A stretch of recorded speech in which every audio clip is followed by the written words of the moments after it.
What happens when an animation studio decides to make a Souls-like action game? You get Kena Bridge of Spirits, a game that looks like a Pixar movie until the bosses start beating your ass. Oh, no! And this was actually the first game ever made by Ember Labs, and it still managed to win the best indie game and the best debut game at the Game Awards in 2021. So after finally playing through it myself, was it worth the actual hype that I've heard about it? I would say yes for the most part. Now before we start, quick spoiler warning, there's not going to be nothing major, but you might see some light spoilers in this video. Kena is available on PlayStation, Xbox, PC, and the Switch too. And I played it on PC. My PC is a gaming laptop. It's got a 4080 graphics card. It's got 32 gigs of RAM and an i9 processor. But I don't really do anything with settings. I'm kind of just like, I download the game and I start playing immediately without messing with settings. And so I didn't adjust it to high performance or 4K or whatever. I just played it as is. Now, if you're wondering if this game is worth picking up, especially with Kena Scars of Kosmora coming out later this year, this is going to be the review. As you can see right now, the game is $47.99 Canadian. So what is the game actually about? So the basic story is actually pretty simple. Kena is a spirit guide, and she helps trapped spirits move on to the next life. You know, in fiction, there's always the common theme of like this spirit hasn't moved on because they're holding on to some type of grudge or anger or grief, stuff like that. Kena is the one who guides them to the next life. And honestly, the whole kind of setup reminded me of Ghost Whisperer if it was mixed with like a Studio Ghibli movie or something. And while the story itself isn't that complicated, there are emotional moments that land pretty well. Each spirit has their own backstory, and some of them are surprisingly dark for a game that looks this kind of cutesy, right? The contrast is actually like one of the things that's really cool about this game, because visually it looks like something made for kids or like a Zelda game or something like that, but emotionally it's dealing with loss, guilt, corruption, trauma, things like that. And gameplay wise, although there's people compare it to Zelda, I would describe it more as Souls light. Right, not a full Dark Souls kind of game, but definitely when I looked at Dark Souls games of like Elden Ring and I looked at the boss fights, I could definitely see some similarities, especially when it came to the combat and the bosses.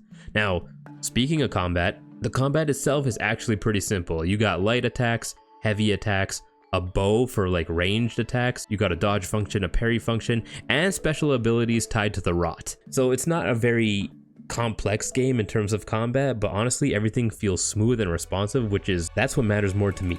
And at first, the game feels pretty forgiving. Like you can make mistakes here and there, but you're still able to catch yourself, but then the bosses show up. And suddenly it goes from this. I'm wondering with this game if I made a mistake by leaving it on the default setting. But I mean difficulty wise, to this. Okay, this run doesn't count. I literally, oh, I have no shield.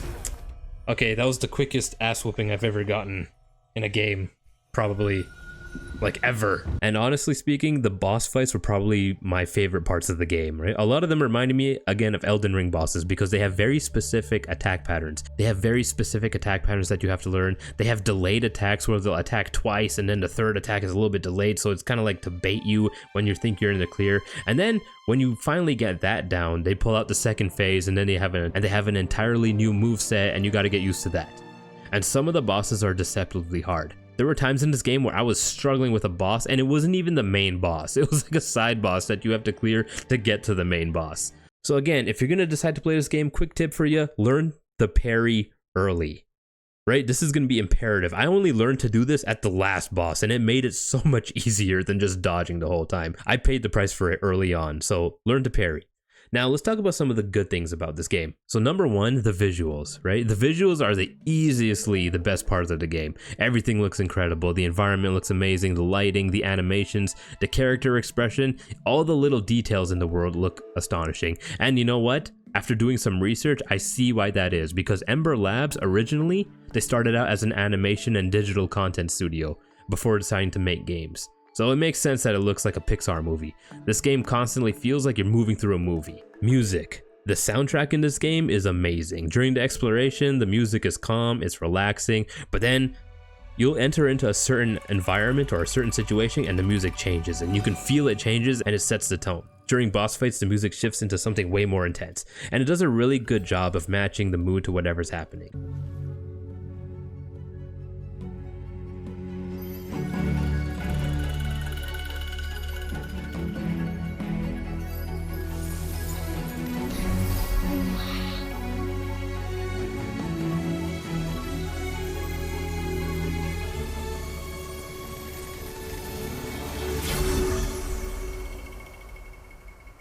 And then there's the Rot. So right, the Rot are these little Pikmin type characters that follow you around in the game. They help you in combat, you use them to solve puzzles, they follow you around everywhere, and these guys somehow manage to carry the emotional weight of the game, despite not even saying anything. They're really funny to look at, some of them even have their own little personalities, they do little quirky things here and there. Look at this dude. He exhausted like me right now, he don't care. Some of the bad things. Now, some of the problems I had with this game is, number one, and this one's not going to be applicable to most people, but it's really applicable to me, is there's some issues if you're colorblind. I'm colorblind, and one thing I noticed is that there were certain parts of the game that could be rough for someone else who's colorblind. There are moments where, like, the characters, there's effects, weak points, environmental things, and they blended together a little too much, and I actually lost sight of the enemies for some time, and it got really frustrating for someone like me. I got frustrated, and I got panicked, and I started spinning around the camera. I couldn't find where the dude was. It's not a game-breaking thing, but it is noticeable. See if we can get him down to half pretty quickly. Where is he? I can't see. What the hell am I looking at? Am I blind? I am colorblind. Oh! What the hell? I didn't know where he went. Number 2. Kena herself. One of the weaker parts of this game is that the main character, you don't really know anything about her. She shows up, she's the spirit guide, and she's just automatically helping people. Like, the spirits in the game are more like fleshed out than the main character. It's like you can relate to them more because you see that they've been through things. You get hints about Kena's past throughout the game, but I wanted a little bit more depth. I wanted to see something. Like, the world itself is just so interesting about how they made it, and like I wanted to know more about her. Lastly, length of this game and replayability. I do wish this game was a little bit longer. If you look here, as you can see, I played the game for 13.9 hours, basically 14 hours. And judging from that, I mean, like, you spend about $50 on the game and it only takes you 14 hours to beat. I wanted a little bit more. If you do a little bit more like side quests and stuff like that, you could probably extend the time playing, but it's not that long of a game. And once you beat it, there's not a huge reason to replay it again unless you want trophies, a higher difficulty, or collectibles or something like that. Throughout the game, you find these coins or like the currency in the game. It's not really used for much. It's just to buy hats for the little Rot that follow you around. Now, although I did think it looked cool, it's just a little bit more gimmicky. And it's a pretty big shame that this game wasn't longer because the world is so good, you just want more of it. Honestly, I think this game could have gone from great to amazing if there was 5 spirits that you have to help instead of 3. So the verdict?